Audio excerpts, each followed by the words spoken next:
পাশ্চাত্য জগতের বহু বিদ্যাকে আমাদের শিক্ষার অন্তর্ভুক্ত করিতেই হইবে, কিন্তু তাহাদের শিক্ষা পদ্ধতির সব কিছুই অনুকরণ করিতে যাই আমরা যেন জাতীয় আদর্শের মূলে কুঠারাঘাত না করিয়া বসি, সেবা ও সংযমের আদর্শকে চূর্ণ বিচূর্ণ না করিয়া ফেলি। ছাত্র জীবনের লক্ষ্য হওয়া উচিত অন্তরে বাহিরে সর্ববিষয়ে নিজেকে নরনারায়ণের সেবক রূপে গড়িয়া তোলা, ইহাতে নিজের জীবনও মধুময় হইবে অপরেরও। কলিকাতায় অভিনন্দন সভার উত্তর প্রদানের পর স্বামী বিবেকানন্দ স্টার থিয়েটারে আরও কয়েকটি বক্তৃতা করেন। কলিকাতায় থাকাকালীন তিনি প্রধানত আলমবাজার মঠে থাকিতেন। দীর্ঘদিন পরে স্বামীজিকে নিজেদের মধ্যে পাইয়া গুরুভাইদের আনন্দের সীমা রহিল না।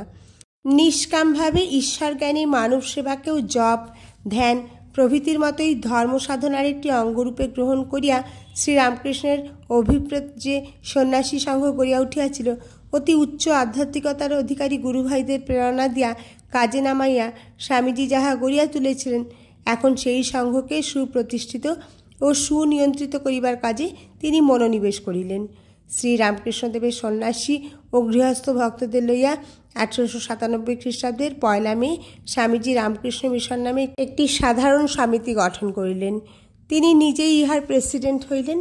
এই মিশনের প্রধান উদ্দেশ্য হইল যে বেদান্ত ধর্ম শ্রীরামকৃষ্ণের জীবন ও শিক্ষার আলোকে উদ্ভাসিত, তদনুযায়ী জীবন গঠন ও তাহার প্রচার করা, বিভিন্ন ধর্মের মধ্যে সৌহার্দ্য স্থাপন করা এবং জাতি ধর্ম বর্ণ নির্বিশেষে দুস্থ মানবের সেবা করা। ইহার ঠিক পূর্বেই শারীরিক অসুস্থতার জন্য স্বামীজি দার্জিলিংয়ে 2 মাস কাটাইয়া আসিয়াছিলেন। 1897 খ্রিস্টাব্দের মে মাসের মধ্যেই তিনি আবার ভারত ভ্রমণে বাহির হন। এইবার উত্তর ভারতের দিকে গেলেন। আলমোড়ায় যাইয়া সেখান হইতে তিনি পাঞ্জাব ও কাশ্মীরের বহু স্থানে ভ্রমণ করেন। এই সময় তিনি হিন্দিতেও বক্তৃতা দিয়াছিলেন। বেরিলি, আম্বালা, অমৃতসর, শ্রীনগর, রাওয়ালপিন্ডি, জম্মু প্রভৃতি স্থান হইয়া তিনি দিল্লিতে আসেন। দিল্লি হইতে রাজপুতানার আলোয়ার, জয়পুর, খেত্রি, যোধপুর, আজমির, খান্ডোয়া প্রভৃতি স্থান ঘুরিয়া কলিকাতায় ফিরে আসিলেন। ভারতের বিভিন্ন স্থানে প্রচার এবং রামকৃষ্ণ মিশনের সেবা কার্যের বিস্তারও শুরু হয়। 1897 খ্রিস্টাব্দের 15 মে স্বামী অখণ্ডানন্দ মুর্শিদাবাদ জেলার মহুলা গ্রামে দুর্ভিক্ষ পীড়িতদের সেবায় ব্রতী হন। দুর্ভিক্ষ থামিয়া গেলে 1897 খ্রিস্টাব্দের শেষের দিকে কয়েকজন অনাথ বালককে লইয়া তিনি সারগাছিতে একটি আশ্রম স্থাপন করেন। ইহাই রামকৃষ্ণ মিশনের প্রথম স্থায়ী সেবা কেন্দ্র। এই বৎসরেই স্বামী রামকৃষ্ণানন্দ আশ্রম প্রতিষ্ঠার জন্য মাদ্রাজ গমন করেন। স্বামী শিবানন্দ বেদান্ত প্রচারের জন্য সিংহল যান। স্বামী বিরজানন্দ দুর্ভিক্ষ পীড়িতদের সেবার জন্য দেওঘরে প্রেরিত হন। দিনাজপুরেও সেবা কার্য শুরু করা হয়। দক্ষিণেশ্বর গ্রামেও কিছুদিন সেবা কার্য চলিয়াছিল।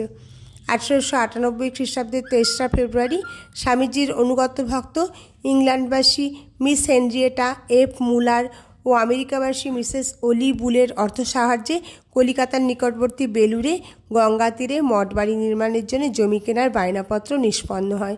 দলিল প্রভৃতি হইয়া যাইবার পর সেখানে গৃহ নির্মাণাদি কার্য পরিচালনার সুবিধার জন্য ওই বৎসর 13 ফেব্রুয়ারি জমির নিকটস্থ নীলাম্বরবাবুর বাগানবাড়িতে আলমবাজার হইতে মঠ স্থানান্তরিত হয়। কিছুদিন পূর্বে 28 জানুয়ারি ভগিনী নিবেদিতা ভারতে আসিয়া পৌঁছিয়াছিলেন। নীলাম্বরবাবুর বাগানবাড়িতে 25 মার্চ তারিখে স্বামীজি তাহাকে ব্রহ্মচর্য দীক্ষা প্রদান করেন। স্বামী অভেদানন্দকে নিউ ইয়র্ক কেন্দ্রের ভার অর্পণ করিয়া স্বামী শারদানন্দ ইতিমধ্যে ভারতে ফিরিয়াছিলেন। এই বৎসর এপ্রিল মাসে কলিকাতায় প্লেগ মহামারী রূপে দেখা দিল। স্বামীজি তখন দার্জিলিংয়ে ছিলেন। সংবাদ পাইয়া কলকাতায় ফিরিয়া তিনি পীড়িতদের সেবা কার্য আরম্ভ করাইলেন। সেবা কার্যে অর্থ কোথা হইতে আসিবে প্রশ্ন উঠিলে স্বামীজি বলিয়াছিলেন, প্রয়োজন হইলে মঠের জমি বিক্রয় করিয়া দিব। অবশ্য তাহার করিতে হয় নাই। জনসাধারণের নিকট হইতে যথেষ্ট অর্থ সাহায্য পাওয়া গিয়াছিল। স্বামীজির শরীর খারাপের দিকে চলিয়াছিল। 1898 খ্রিস্টাব্দের 11 মে স্বাস্থ্যোন্নতির জন্য তিনি পুনরায় আলমোড়া গমন করেন। সেখানে প্রায় 1 মাস থাকিবার পর কাশ্মীর হইয়া 18 অক্টোবর তারিখ নীলাম্বরবাবুর বাগানবাড়িতে ফিরিয়া আসেন। ইতোমধ্যে বেলুর মঠের গৃহ নির্মাণাদির কার্য অনেক দূর অগ্রসর হইয়াছিল। 12 নভেম্বর তারিখ স্বামীজির ইচ্ছায় বেলুর মঠের জমি শ্রী শ্রী মায়ের চরণ স্পর্শে পবিত্র হয়। প্রায় 1 মাস পরে 1898 খ্রিস্টাব্দের 9 ডিসেম্বর বেলুর মঠ প্রতিষ্ঠিত হয়। শ্রীরামকৃষ্ণের দেহাবশেষ কিছু ভস্য অস্থি একটি কৌটায় রক্ষিত হইয়া তাহার দেহত্যাগের পর হইতেই তাহার সন্ন্যাসী শিষ্যগণ কর্তৃক নিত্য পূজিত হইত। মঠ স্থানান্তরিত হইবার সময় উহা বড়নগর হইতে আলমবাজার মঠে